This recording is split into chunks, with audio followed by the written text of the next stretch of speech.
Welcome to Carrying Wayward, a supernatural podcast for fans who aren't ready to let go and newcomers to the series who are ready to jump in. I'm Marie Vigourou. And I'm Drew Schulman. In this episode, we're diving into Supernatural Season 6, Episode 14, Mannequin 3, The Reckoning. Let's get this show on the road.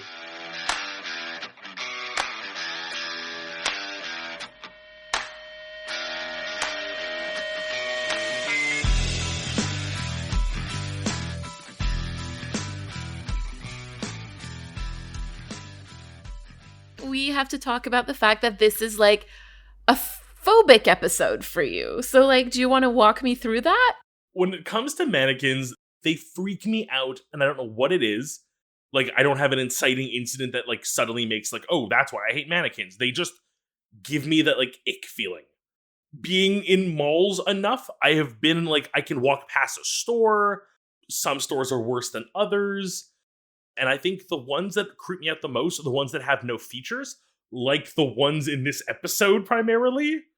I will admit, seeing the one in the horrible CG moving kind of made them laughable, so it helped a lot. And funny, I never thought I'd have an issue with the medical ones, but those eyes. Oh, the eyes on that one. Oh my god. You. But while we're in the housekeeping section, I also need to bring up, on top of the I hate mannequins, another point against them in this week's episode is they killed a bloody Power Ranger. They did? The second death in this episode, the guy working in the actual factory at night, he played one of the Power Rangers in Ninja Storm, the Navy Ranger. They killed a bloody Power Ranger. Heartbroken. On that note, I'm all good. Okay, I'll count you down, and you can give us a recap. 3, 2, 1, Reckoning. Fucking mannequins. Honestly, okay, Mannequin kills a guy. Of course, the cameras don't work. The brothers get involved. They go. They try to solve the case. There's another murder in town. They think they stopped it when they burned the bones. Surprise, didn't work. This whole time while Sam's basically soloing the case and is surprisingly okay and fine with the whole thing, Dean is back home dealing with an emergency from Ben. The emergency being Lisa's going on a third date with some doctor. Again, this is the primary part of our episode we're going to talk about, but the rest of the actual content of the episode, besides the emotional conversation between Dean and Lisa, is Sam was wrong, the dude gets killed by his girlfriend/mannequin, and is still clearly breathing the entire time he's on camera while dead. It's amazingly funny. It turns out the thing that's being haunted is the sister's, is it liver? It's liver. Kidney, sorry. And I'm all excited to see how they're going to resolve this, and the surprise is, oops, possessed baby accidentally kills her, the end.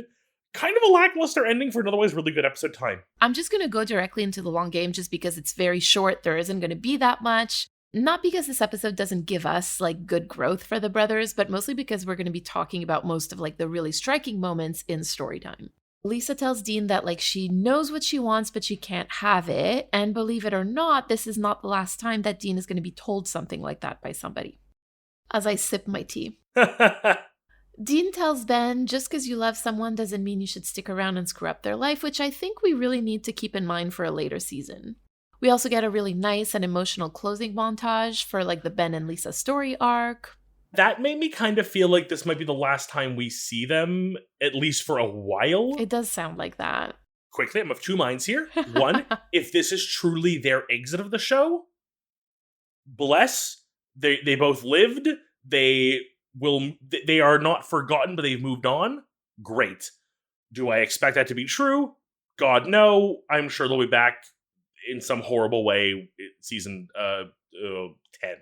The last thing is just that I found that the construction of this episode is really clever because at around the 30-minute mark, you sort of think that we've reached the end of the episode, but it's not really the end, which is also reflected in something else that we're going to be discussing in a few episodes. As soon as Sam was like, I'm going to go burn the body, I'm like, oh, so that clearly won't work. What's the actual thing? And my brain starts ticking because I go, well, they've done the heirloom thing or object so frequently. It's got to be something different. Either, I don't know, part of me was thinking maybe she took up witchcraft and she's bringing them to life to curse them. Or she was a mannequin the whole time and she's also been dead. Or I was expecting something more twisty. Haunted organ was not on my bingo card, and I'm pleasantly surprised by that. Well, let's go talk about this story then. Our theme this week is clarity, which comes from Latin claris, meaning clear, right?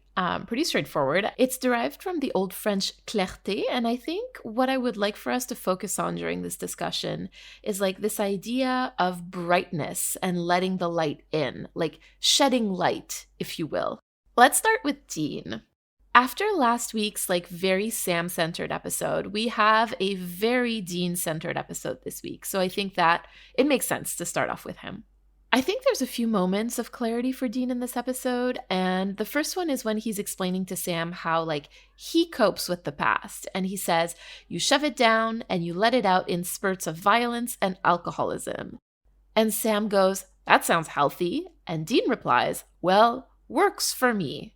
And I genuinely think that that is the most self-reflective thing that we've heard from Dean in a really long time. The second big moment of clarity for Dean, I think, is when he's talking to Lisa and she says that she knows what she wants, but she can't have it. And she asks Dean, like, what he wants. And in that moment, I think Dean realizes that he's never asked himself that question.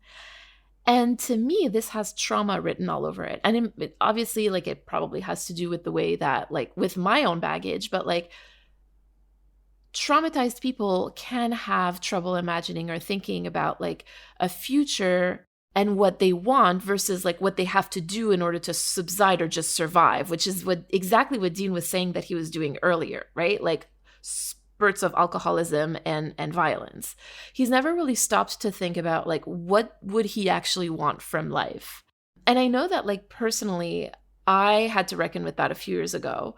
Reckon. You see what I did? Ha ha ha. When I realized that I had never really like taken any step to like build the life that I wanted, I was sort of just like reacting to whatever life was throwing at me. And then even worse, I also realized that I didn't know what I wanted from my life and what I wanted my life to look like. And so how could I even start building it? And that was like a big, anyway, very long moment of self-reflection. And I do think that this is sort of like Dean's moment here of being like, oh crap, I don't know what I want. So much of life is figuring out what you want and then going for it. And that is 100% not what Dean does. Dean is 100% as you pointed out with Lisa in the conversation they had, and it breaks him, is that he's spent his entire life reacting to things and living in the moment, which is a great thing normally, but he has no idea what he wants. And I think this is really shown off. I feel like it was in Chris Angel's A Douchebag when they're all getting older. And Dean basically says, like, if I grow older is a big if. You know, Dean talks about growing old if they grow old, he adds, because he's not thinking about what comes next. He assumes there is no next. So to be asked to stop and think about what is next and not even what is next, what do you want next, is something he's never had, I don't want to say the luxury to think about, because I think we're all allowed to dream and think and hope and want. In fact, we all are. That wasn't I think. I'm declaring that now. Like, everyone deserves that. When you don't grant it to yourself, that is the problem, and Dean has never allowed himself to have that. I'm just going to complicate that a tad bit and say that, like, this is an actual thing that is experienced by trauma survivors. Like, you really have trouble thinking about like what your life looks like long term and like imagining your life long term. So I think that you're not that far off when you say that he hasn't had the luxury to think about that, right? Like this is an actual phenomenon that happens to people who survive trauma. And the last moment that I wanted us to look at together is when Dean is talking to Ben, because they have a really beautiful and incredibly open and moving conversation about why Dean can't or won't stay in Ben and Lisa's life. And I do say can't or won't because not to be that girl who says if he wanted to, he would, but like if staying with Ben and Lisa was truly what he wanted most, I think that he would find a way to make it happen. And that conversation ends with Ben saying, like, you say family is so important, but what do you call people who care for you, who love you even when you're being a dick? You know you're walking out on your family, right? And I really think that in this moment, Dean is really hit in like the deep, deep feels, because we know that he grew up with an absent father at best and one who would actually abandon him with Sam for days and weeks at a time in motel rooms. And so I think that hearing Ben, who we know and he knows sees him as a father figure, telling him that he's abandoning his family is like really hard. The line about walking out that really killed me. Ben is such a great foil for Dean in the sense that Ben really is like the adversary to Dean's choices in a way that only a child who looks up to him can be. Ben forces Dean into the role of John, basically, and makes him evaluate his life and his choices through the lens of what it was like for him to see this. Like, Dean's really getting a clear view of what he's doing to Ben because it's what John kind of did to them. He thinks he's protecting Ben by running away, but really he's just repeating his father's sins in abandoning a child who so clearly idolizes and looks up to him. You know, John could have just stopped trying to get revenge and live in the now and be with his children, and Dean has the chance to do that now, to basically do the thing that John never did, which is stop hunting and be a father. He chooses not to. And again, like, I'm not sure that I want to put like a moral judgment on that, like, because I think that people who are parents against their will, or like who stay in relationships against their will, like, are not going to be good in that role. And so like I think that it's probably for everybody's best interest if he's not around, but we can't really just gloss over the fact that he's like abandoning them, because I do think that that's what's happening.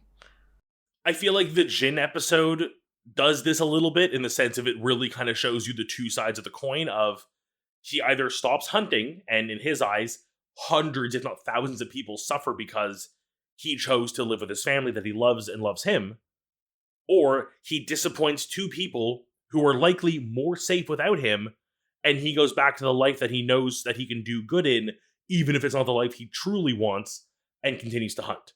Like, to him, it's a moral choice, but that isn't fair.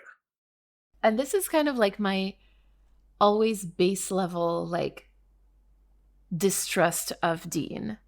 And here's where that comes from. This is going to shock people when I say this, but I don't know that it's truly the moral obligation that keeps him coming back to hunting.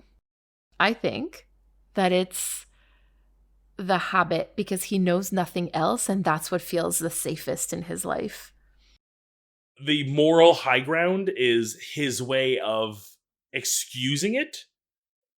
Justification, that's exactly it. It's the story he tells himself, I think, and other people about what's happening. But I think that the trauma is so deep that he keeps coming back to this unhealthy situation. That's what I think. He admits to his coping mechanism, which I still see him understanding vaguely is not good, but will do it anyways. But this is also a coping mechanism that he does not realize he's doing on purpose, and is also not good for him. Ugh! The layers! They're killing me! And I mean, this is just like, to segue to Sam for a second, this is what Sam did last week. He used the guise of doing good, saving this town and getting, closure on a case he failed on, to do what he actually wanted to do, which was do research and learn more about his past. There we had someone intentionally doing the, going back to a bad habit, the scratching at the wall he shouldn't be scratching at, under the guise of it's for a greater good, whereas Dean does it without the clarity of realizing he's doing it to himself. Ugh. On that note, do you want to talk to me about Sam a bit? I mean, I don't really have that much to say about Sam, like, other than, like, he's there to support Dean the same way that Dean was there to support him last episode. And I think that he brings Dean, like, some clarity, especially at the end, where he says, like, yeah, this is definitely not a win, but, like, overall, your impact on this world is positive. Because I think that Dean is really questioning that. And Sam is there to balance the scales a little bit and remind him that they do save lives and that he has a soul now, all thanks to Dean. Sam inadvertently enabling Dean to go back to his coping mechanism of hunting. And hence the codependent relationship. Two things to bring up here with Sam. One, again, it's super strange having 2 episodes in a row where basically, like, it was virtually a solo episode for the characters, even though Sam was the one on the case and Dean was the one with Lisa and Ben, but the real story was Lisa and Ben. And I think the title of the episode, like, I don't know if there's more to it than like they wrote it to look like the title of like a shitty straight to DVD like third movie, but it gives the impression of like it's one of those things you're only ever gonna see on like at 2 a.m. on a shitty movie channel kind of movie, or like the dollar bin at a Blockbuster. But I feel like what should be the main plot, the monster of the week that Sam's dealing with, really is the like straight to DVD version of a case, because it's so like, I mean, yeah, people die and there is a murder and there is a thing, but like the solution's lackluster. It doesn't have any major impact. The story really is the personal life of Dean and his dealing with Lisa and Ben and their what looks like a final goodbye. We have that weird Sam kind of enabling Dean to continue hunting. We have both of them getting their own kind of time to shine in a way that didn't feel weird or awkward.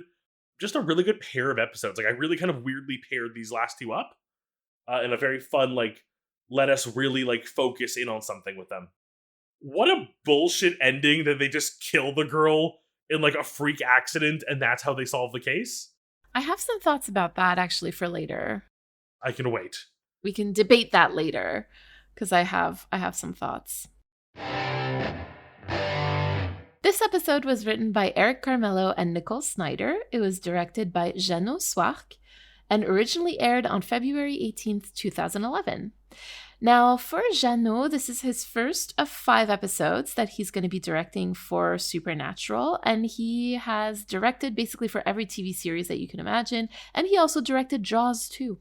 Yeah, so I saw this note and I was like, oh, someone recently, cough, cough, hint, hint, a few episodes ago, mentioned that IMDb has a tool where you can compare 2 shows and see who's been on different shows. In going through Jeannot's like movie history, I got to like sort of rabbit hole a bit. And I just need to bring up sheerly for the sake of like timing and how adorable this is. Mark Shepard, again, will be crossing over to another fandom of mine. We recently had him the realization he was on Firefly and Serenity.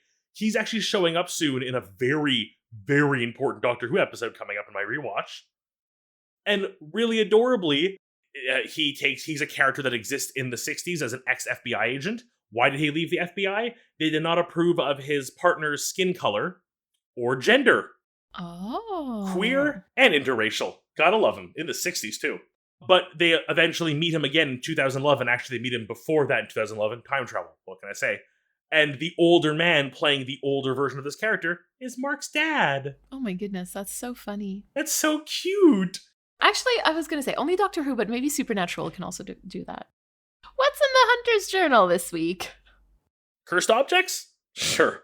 I've seen plenty. I feel like I could sing a parody of the opening to Part of Your World. Look at me rambling on. Count yourself lucky I ain't singing and I'm writing to you instead. Maybe a few drinks. No, never mind. Karaoke's not my place. Anyways, every piece tells a story, usually of loss or hate. Revenge is huge when it comes to these things. Think pharaoh's tombs and mummies' curses. People curse things to keep them from being taken or lost or stolen, or people incorrectly attribute their own stupidity to something being cursed. Again, see pharaohs and mummies. Now and again, we come across something lucky, like a rabbit's foot or an animal bone that's been blessed. Sure, these may seem great on the surface, but I've heard some terrible tales about rabbits' feet. But I ask you this. Why? Why, in the ever-loving spirit of all that is holy, did someone ever think it was a good idea to give that damn doll the power to get up and walk around? Who curses a doll? And why? Why always the creepiest little Victorian shit dolls? For once, in my hopefully not-so-short life, we'll see, like, not a freaky clown doll in store for me, but instead, I don't know, a possessed plushie or a puppy or something that isn't, preemptive nightmare fuel. I hate dolls. I'm so it's sorry. Okay. Writing is a great way to get out your frustrations and emotions. Do we have any thoughts to share with me this week? Just to kind of like reiterate a little bit what I was saying at the beginning is that I am very conflicted about this episode because like on the one hand, we do get some really amazing Dean development and exploration, which I feel like we hadn't really had in a while. And I was kind of like missing, like there's been a lot of like Monster of the Week, like kind of silliness and like just really big drama. But this was kind of a nice like just exploration of something that we haven't really talked about in a while. We also get a bit of an ending for like Ben and Lisa, and we see how Dean reflects on all of that. The dialogue between the brothers is amazing. The directing is great. The supporting actors are really good. Like overall, very good. But then you have this like Monster of the Week storyline and resolution that is just about like the goofiest thing that I've ever seen. Like the line, "She possesses sex dolls. This is not a sex doll," when talking about the Impala, is burnt into my brain just for the implications of it. And I know that like the goofiness is it's done intentionally, like just looking at the title, like you quickly get the idea. But it's just a lot. And I guess that like knowing that the Monster of the Week usually mirrors whatever's going on with the brother, then what do we learn from this? Like what do we learn from like what happened and the end of this poor girl? So I think that the message is that sometimes there are some things that just weren't yours originally that do become a part of you. And for Isabel, it was Rose's kidney. For Dean, it was trauma. And there's no real way of knowing who Dean is without that trauma. It's not a part of him that he can just take out of himself. And I think that that dictates a lot of his behavior. And the episode really focused on Dean, but that's also true of Sam, in my opinion. I don't know how if you clocked that during your thought here, but I think it was around the line of often the Monster of the Week mirrors the brothers, and I was like, oh yeah, it really didn't mirror them this week. It really, because it was also schlocky and jokey. And then I was like, wait, no. Oh god, that's so perfect. Oh, the metaphor. And then like, if you really go all the way out, like the only way out is death, which is like really, really fucking morbid. Super dark. Is it weird that that almost makes the episode better to me now? I mean, the thing is, I completely disagree with like the only way out is death. But I think the implication, like, that this is what we're supposed to glean as, like, a potential future, that, like, at some point you realize this thing that's inside you can't be fixed and you have to, like, go out, essentially. You shouldn't. That's not right. It's a bad message. But I like it as, like, something that could be taken away from this, and the idea that Sam or Dean could read that in the situation. The original idea, which was like to try like hoodoo and this and that and like other things, like to me seemed like a more realistic, I mean, I'm going to say grounded talking about hoodoo, but like grounded in reality in the sense of like, if we're going with that metaphor that like, usually when you do have trauma, then you do try things in order to live well and heal in your own way. You can never really get rid of it, but you can thrive. And so I you know, in a way I was hoping that like the ideal message would have been that. I don't think that Supernatural cares enough in order to do that. And so that's why we got this ending. A TV show or movie tries something like this and kind of drops the ball, and then down the road, somebody kind of picks it up and tries again, like a spiritual successor almost, or like reusing the bit of like, what if you received an organ that was haunted? Like, make a short film out of that and like really explore like, what are the solutions? What are the options? Because I think that could be such an incredibly cool story, but there's no way they could have done it justice. I don't know what their thought process was, other than just she has to die, I guess. I mean, that's the thing. I think it also adds, I mean, it had to add like to the man pain of the brothers, right? And so I think that that's also like this very casual brand of misogyny here. So, you know, again, which is typical of Supernatural. So, I mean, this is not surprising to me in any way, shape, or form. It's, you know, it is what it is. On the bright side, there are some storylines that were really botched in some early seasons that are going to be picked back up in later seasons of Supernatural. And we're going to see just a more developed arc for those things, which I think is going to be really interesting. The self-awareness to realize you like had something good and didn't do it well, and then finding a somewhat lore accurate canonical way to like revisit it and try it again. The thing to keep in mind also is like how much turnover there was in the writers' room. Like there basically most of the writers who started are not there at the end, right? And so there's this huge amount of turnover over the years that means that like people are basically basing the work that they're doing on the work of other people, and interpreted through their own lens and through the lens of the public, and then written back to, and so there's this huge feedback loop on shows that are this long, basically. Well, that's like one of the really weird things that's happening now in The Simpsons. Like, it's a weird segue where like there's like this common thing of like, oh, The Simpsons was really good, really from seasons like it's argued 2 through 4, but somewhere in the early seasons until like season 15, 16. I think people go up to 19 sometimes, and then it really falls off. And like, I'm a Simpsons purist. I'll watch any of it, but I admit that it did get worse.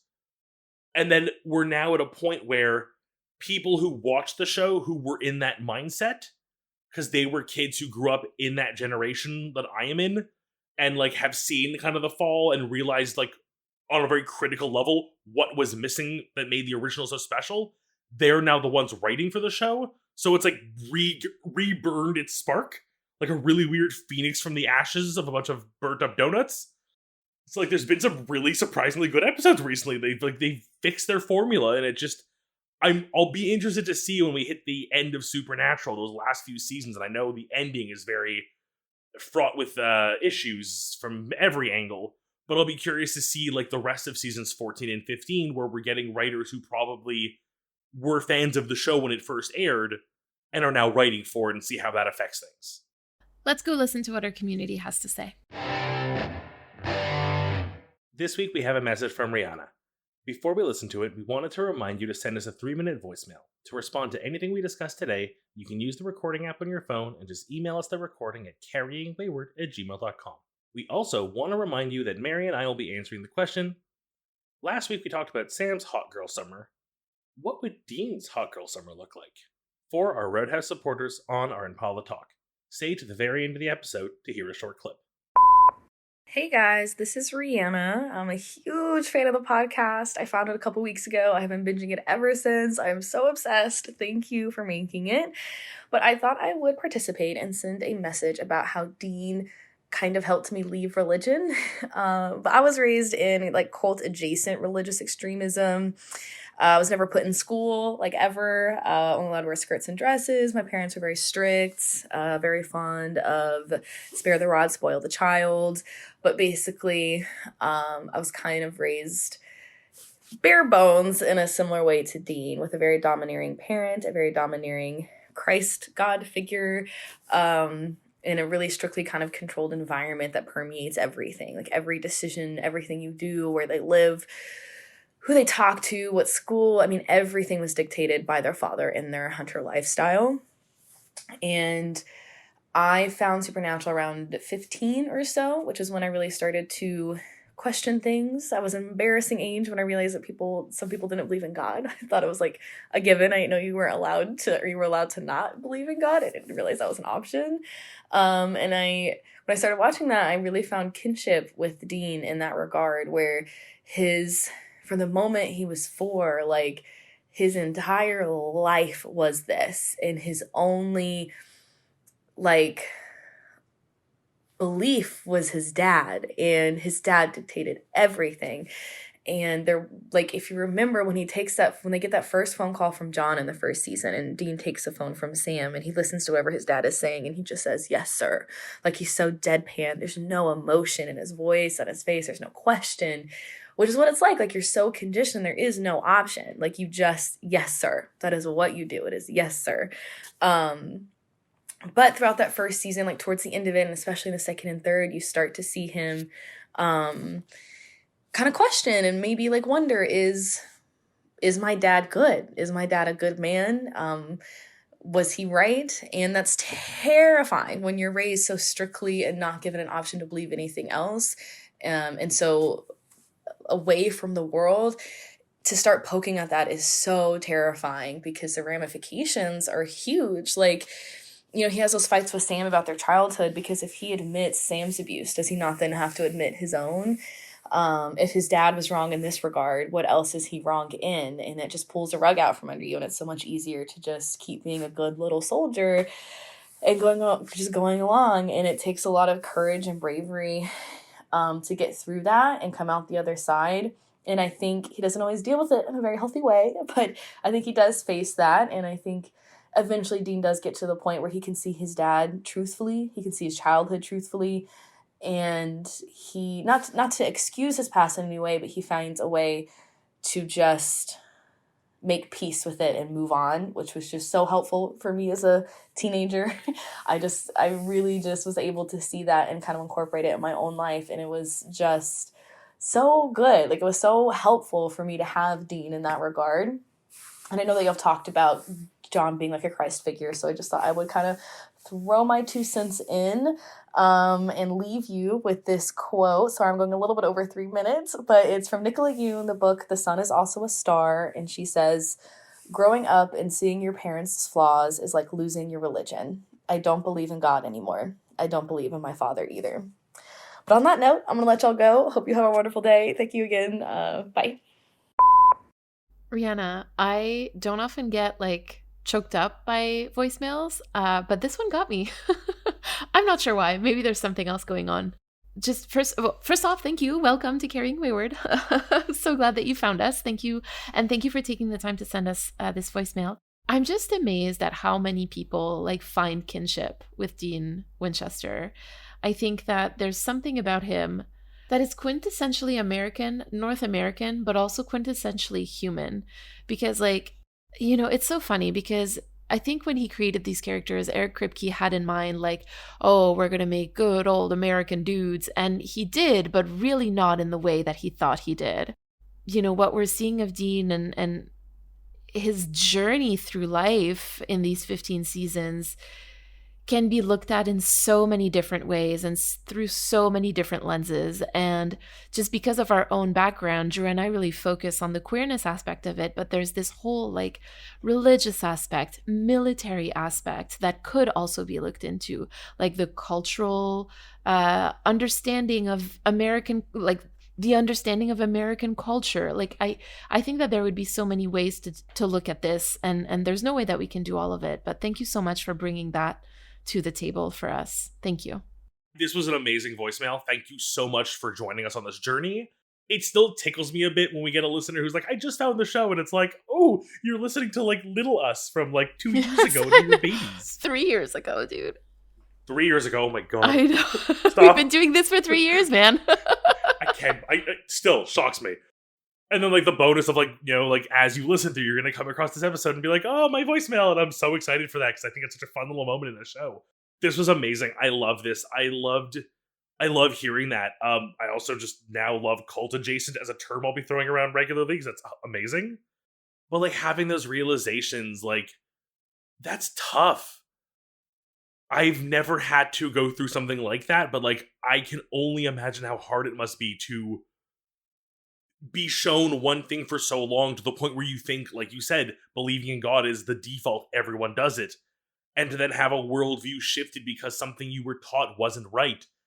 And then being able to critically think and finding ways to explore that, whether that be through anything, and in this case, Dean specifically, I think is so amazing. And I loved hearing it, so thank you so much for sharing that with us.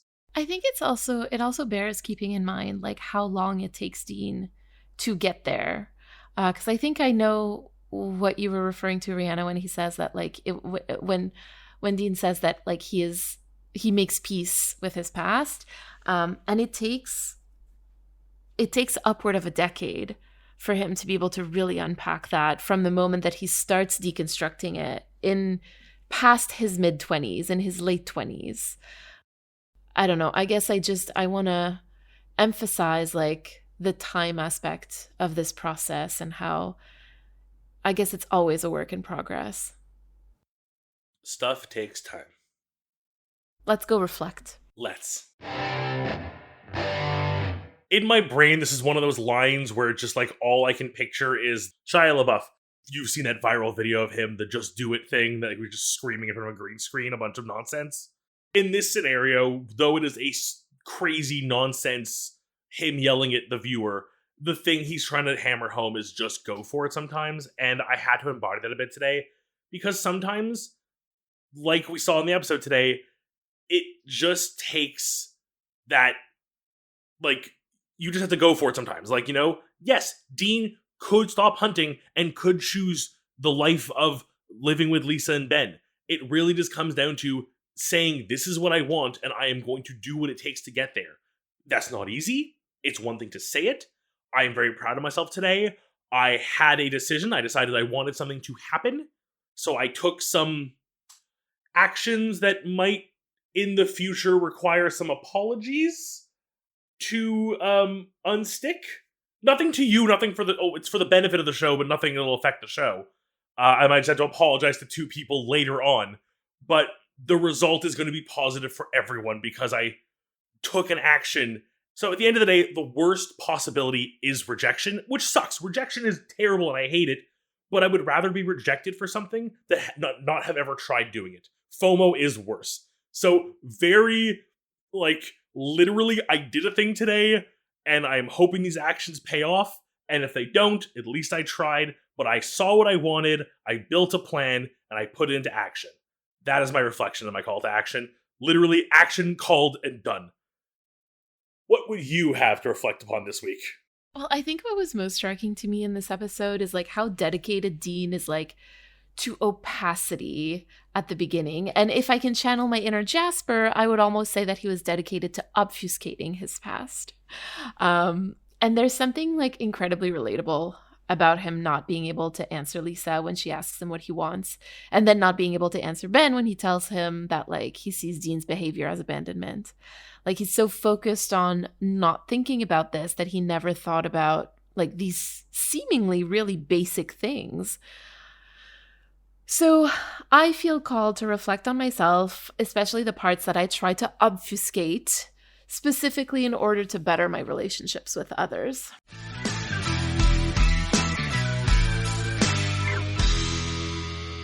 You've been listening to Carrying Wayward, a supernatural podcast produced by Rochelle Castellano, hosted by Marie Vigouroux and myself, Drew Schulman.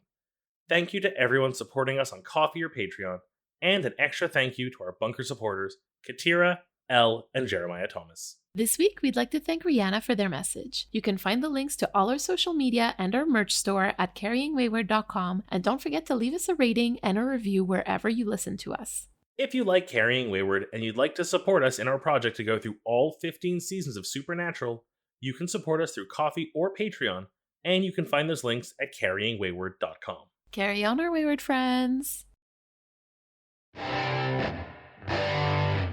I'm going to go with the premise of if Sam is back in school, so they're a little younger and Dean is on his own, I feel like Dean would do the great American road trip of he would pick a bunch of cities to go hit and of course solve a case every here and there and but he'd have a list of I feel almost as cheesy as Hard Rock cafes to go hit and see movie props and shit, but he'd be I have to get to this small town in Oklahoma that no one ever goes to because they have a gas station where this famous car race took place and the license plate from this car from this movie's there and I need to go see it, and just the kind of thing I would try to drag my wife to that she would go to begrudgingly for me, but he has no one to hold him back so we can just go and have fun. That is Hot Girl Dean Summer.